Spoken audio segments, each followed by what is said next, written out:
6 பேர் இறந்துருக்காங்க. அதேமாதிரி 3 பேர் ரெண்டாவது மதுரை மாநாட்டில் 3 பேர் இறந்துருக்காங்க. இந்த 6 பேர் வீட்டுக்கும் இரங்கல் சொல்ல போகல, இந்த 3 பேர் வீட்டுக்கும் இரங்கல் சொல்ல போகல.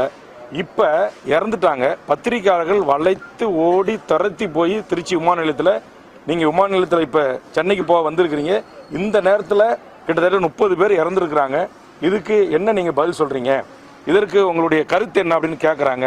திரும்பி கூட இந்த பத்திரிகை ஊடக நண்பர்களை பார்க்காம விஜய் தனி விமானத்தில் ஏறி போய் சென்னையில் இறங்குறாரு. அங்கே விமான ஊழியர்கள் அவரோட செல்ஃபி எடுத்துக்கிறாங்க, அவர் செல்ஃபி எடுத்துக்கிறாரு. இதெல்லாம் ஏற்புடையதா? ஒரு பத்திரிகையாளர்களை சந்திக்க மறுக்கிறீங்க. காவல்துறை நீதிமன்றங்கள் போட்ட உத்தரவுகளை மீறி உங்கள் தொண்டர்கள் நடந்து கொள்கிறார்கள். கர்ப்பிணி பெண்கள், குழந்தைகள், முதியோர்கள் வரக்கூடாதுன்றாங்க. உங்கள் தொண்டர்கள் இங்கே கரூரில் நம்முடைய வெயிட்டை காமிக்கணும் அப்படிங்கிறதுக்காக தமிழ்நாட்டின் பல இப்போ சேலத்திலேருந்து 5000 பேர் போயிருக்காங்க. அங்கே சேலத்தை சேர்ந்த ஒருவர் இந்த நெரிசலில் இறந்துருக்கிறார். ஆக ஒரு இடத்துல பெரிய கூட்டத்தை கூட்டி காட்டணும் அப்படின்ற ஒரே நோக்கத்திற்காக கூட்டப்பட்ட ஒரு கூட்டமாக இது இருக்குது என்று கள பத்திரிகை நண்பர்கள் தெரிவிக்கிறாங்க.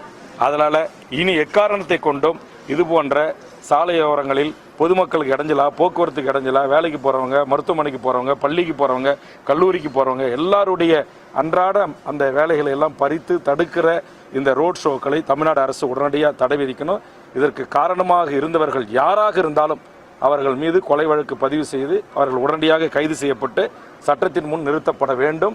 இதுதான் இன்றைக்கு ஒட்டுமொத்த தமிழ் மக்களுடைய கோரிக்கை.